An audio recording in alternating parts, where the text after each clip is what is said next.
¿Cómo están, querido grupo? Bueno, vamos a seguir estudiando algo nuevo. Vamos a estudiar algo nuevo, algo bien profundo. Es un resumen de del libro de Rambam de Maimónides, Guía de los Perplejos, Morea Nebuchim. Vamos a hacer algo profundo. Esto no lo hicimos casi nunca.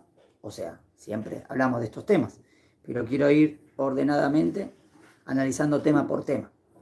Como estamos haciendo las 7 mitzvot de Ben Noach, como estamos haciendo en la Midá, para Yata Yabúa siempre enseñamos 13 principios de fe. Bueno, vamos a esto de Guía de los Perplejos. ¿Está bien? El título que le pusimos, El camino del hombre a Dios, Guía de los Perplejos. Después van a poder ir siguiéndolo. Siempre le voy a tratar de mantener el mismo tema o el mismo título, 1, 2, o si hay algún titulito, lo ponemos ahí. Bueno, comenzamos.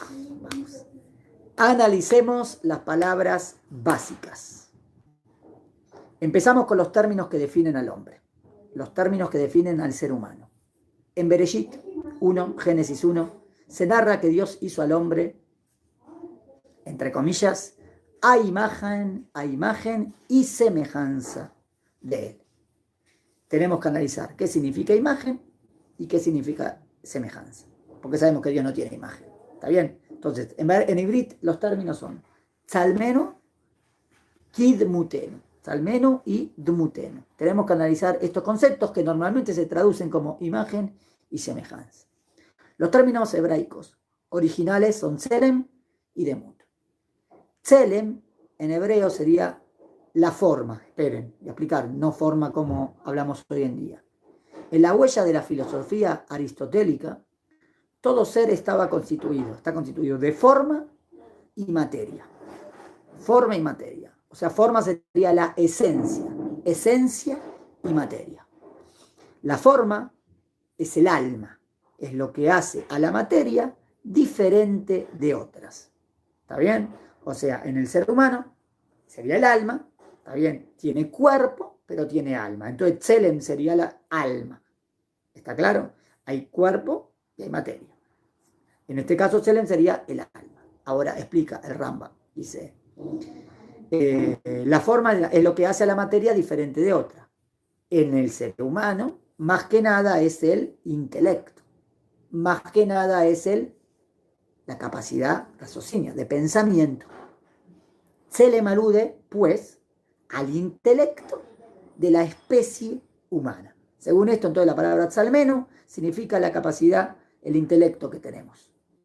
Demut viene de domé, es comparación, semejanza, parecido a, el punto en el cual la inteligencia divina, ¿está bien?, se refleja dentro de la humana.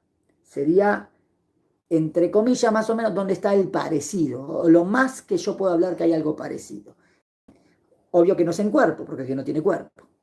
Y aspectos humanos tampoco, porque Dios no tiene aspectos humanos. Entonces lo más que me acerca, me conecta con Dios, que es el parecido, sería en el aspecto intelectual, del intelecto, del pensamiento. Es como dijo aquí, el intelecto, tengo que poner un dedito para no... el punto en el cual la inteligencia divina se refleja dentro de la humana. Es como que ahí está la conexión. La distinción del hombre, pues, es su capacidad intelectiva. Eso es lo que lo distingue, es lo que nos diferencia de los animales. El puente de contacto con la divinidad entonces se da a través de esa dimensión. Esa es la dimensión de conexión con Hashem. Pero no es todo. Maimónides enfrenta uno de los mayores problemas de la hermenéutica de las escrituras, de la Torá. Dios hace al hombre dotado de intelecto y luego le prohíbe comer del árbol del saber del bien y el mal. ¿Cómo me prohíbe comer del árbol del saber si lo más importante que me distingue de los animales es el saber? Y ese es el punto de contacto con Dios. Entonces no tiene sentido que nos prohíba comer del árbol del saber del bien y el mal. ¿Se entiende la pregunta? Muy bien. Patente contradicción si interpretamos imagen y semejanza como fuerza espiritual de entendimiento. Y ya contestamos. Vamos directo al grano. El árbol del saber referido al bien y al mal, explica el sabio, explica Maimónides, no tiene por objeto la verdad eterna que yace en el intelecto divino y con el cual se contacta el humano. Porque si fuese a ese punto, entonces ¿por qué prohibirnos comer de eso? Lo mejor que querría Hashem es que estemos en eso todo el tiempo, conectándonos con Dios.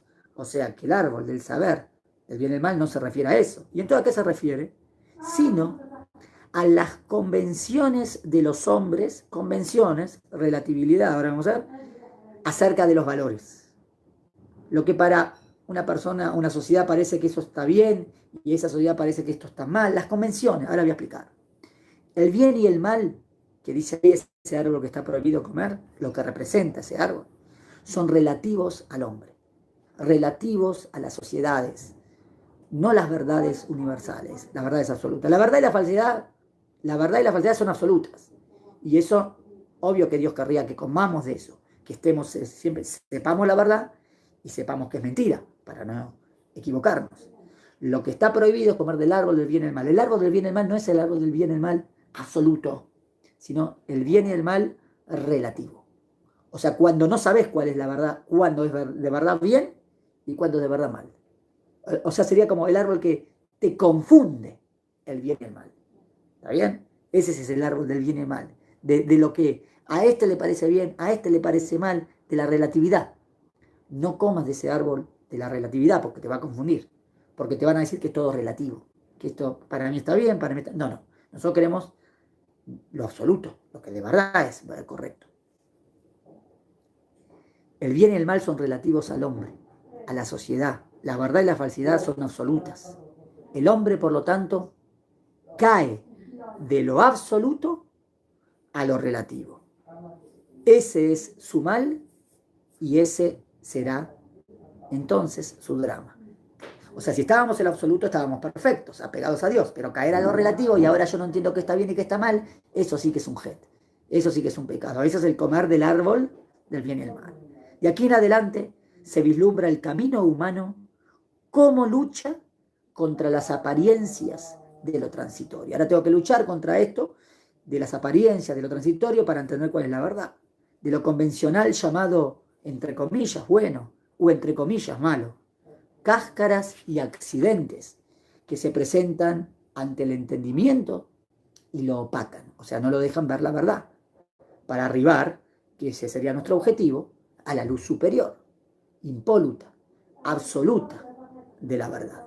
O sea, el intelecto, en la parte más elevada, que es el Tselem Elohim, que nos diferencia de los animales, que nos conecta con Dios, y ahí está nuestro parecido, y por lo tanto aplicarlo para llegar a la verdad sería el objetivo de la vida.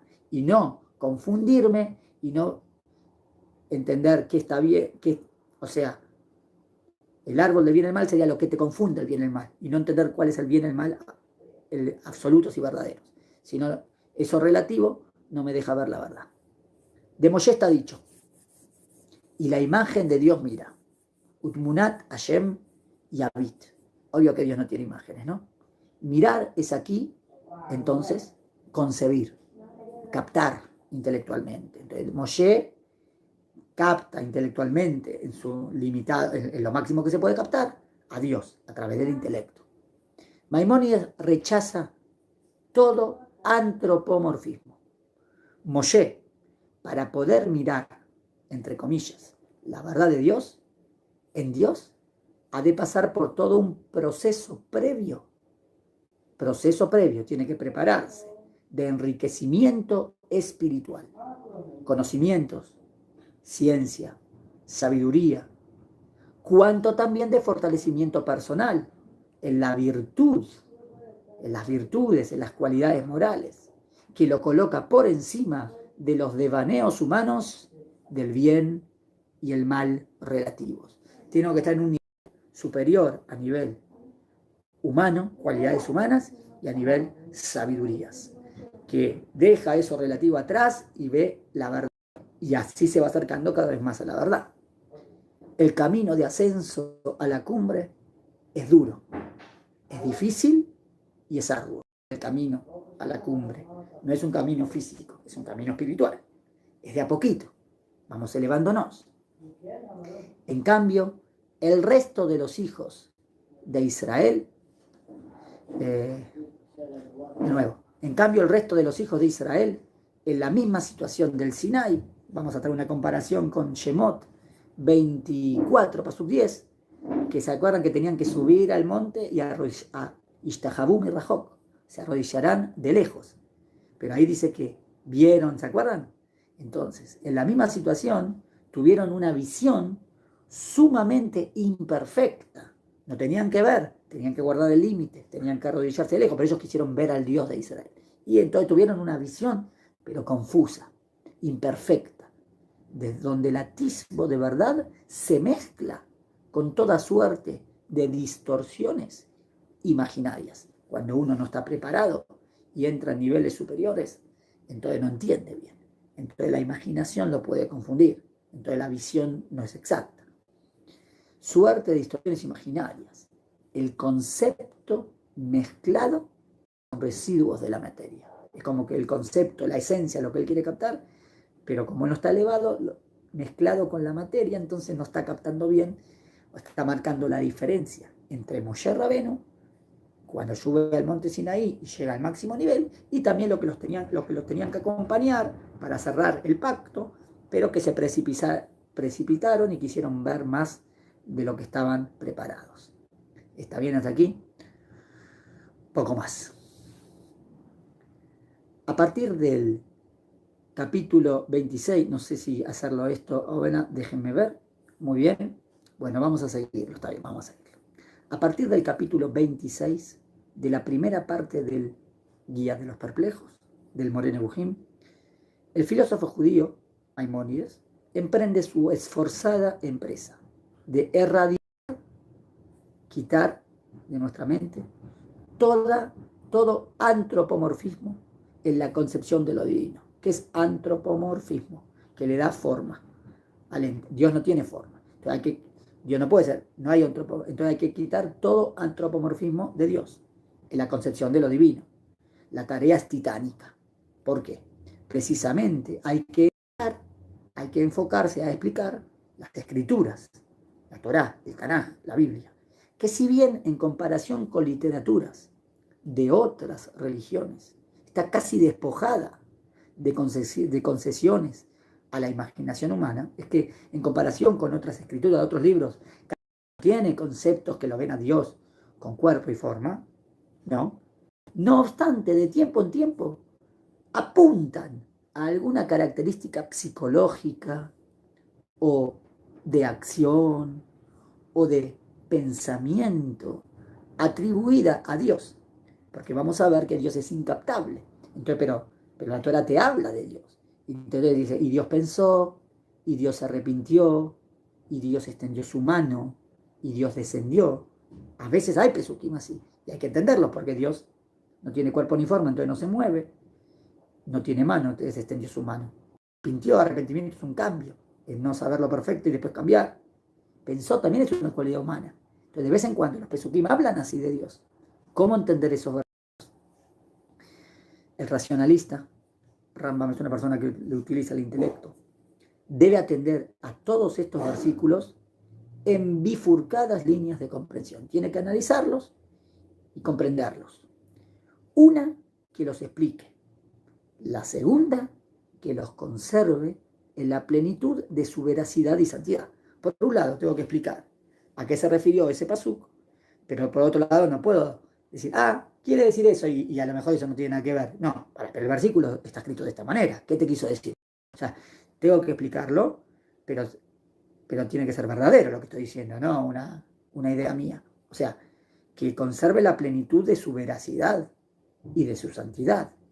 Difícil simbiosis le toca entonces emprender a Maimónides.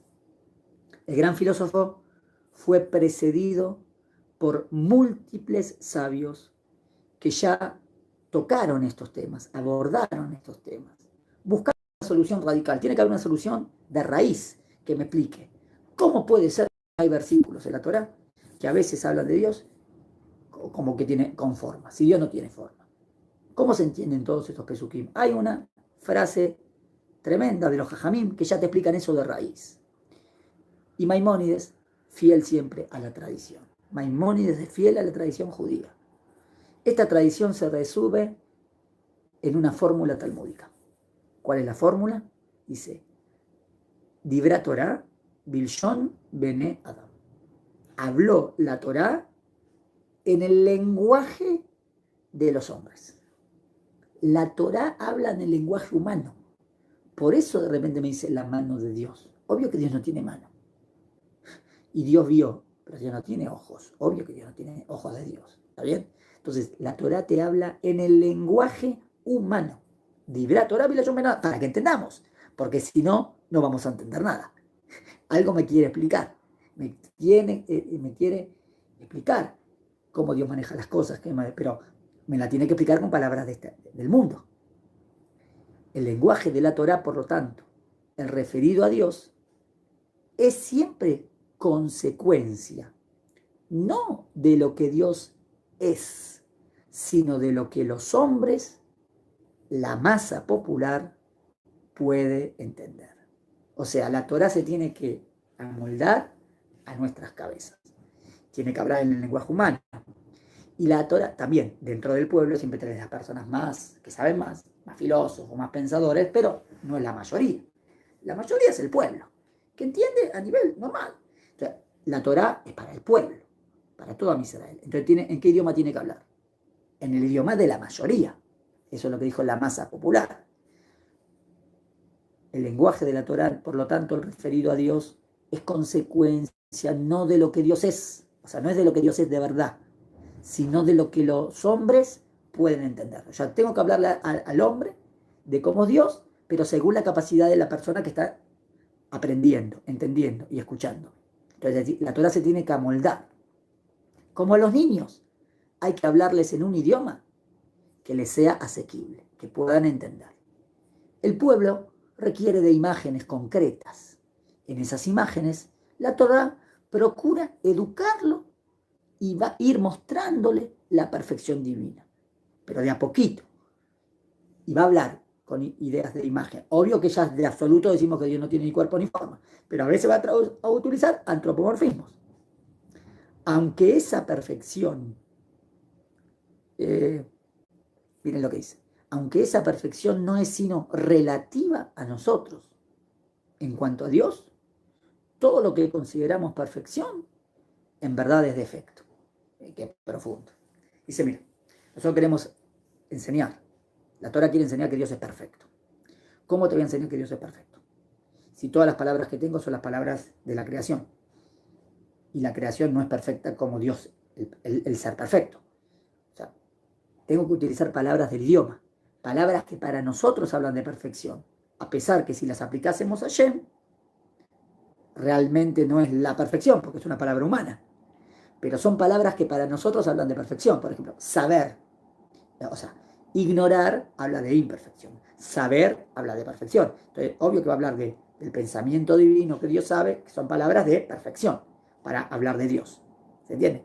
Vivir es perfección. Morir es no.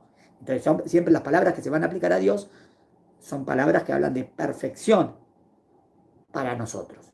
Obvio que en Dios es todavía más que eso, o todavía diferente a eso, pero tiene que usar las palabras humanas, que hablan de perfección, es lo que dijo. Aunque esa perfección no es sino relativa a nosotros, en cuanto a Dios, todo lo que consideramos perfección, en verdad es defecto, porque esa palabra es palabra creada, ¿entienden? Y Dios es el creador. Cita Maimónides a Únkelos, famoso traductor de la Biblia al arameo, cuya versión fue consagrada por la historia judía como de las mejores traducciones, revisadas por Rabbi Yoshua y Rabbi Eliezer, grandes jajamim de esa época. En todo lugar donde las escrituras dicen descendió Dios, traduce Únkelos, se reveló Dios. Fíjense, él nunca traduce descendió. ¿Por qué? Porque ¿qué desciende? ¿Qué baja? Algo físico. Y Dios no es físico. Entonces él dice, y descendió Dios y le dijo. Entonces, Únkelos traduce, se reveló Dios. Le vino la palabra de Dios. Hay un solo punto, nota Maimónides, en que Únkelos traduce el descendió hebraico por su gemelo descendió. Qué raro, ¿no? Hay un pasuk en que Únkelos traduce descendió, descendió. ¿Por qué no tradujo se reveló en arameo? Se refiere al pasaje en Génesis, capítulo 46, versículo 4, donde Dios le dice a Jacob, yo descenderé contigo a Egipto. Fíjense el pasuk. Y Dios le dice a Jacob, yo descenderé contigo a Egipto. Siempre Únkelos traduce, me revelaré. Pero ahí tradujo, yo descenderé. ¿Por qué? Llama la atención que aquí el antropomorfismo sea conservado en estado natural. Lo mantiene de la misma manera. ¿Por qué? Explica Maimónides que el contexto de esa frase es la palabra de Dios dicha a Jacob durante el sueño. Había dicho antes el pasuk que Dios le está hablando a Jacob en sueño. Presta atención, miren que profundo. En consecuencia, lo que se cuenta en un sueño no es un hecho.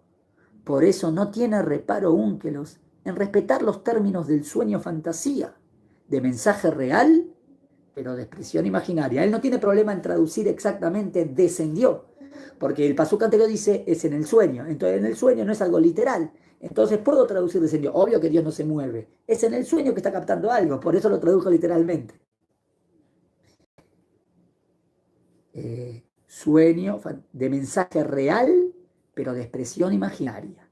Maimónides mantendrá a lo largo de toda su obra y también de su vida esta postura de comprensión psicológica.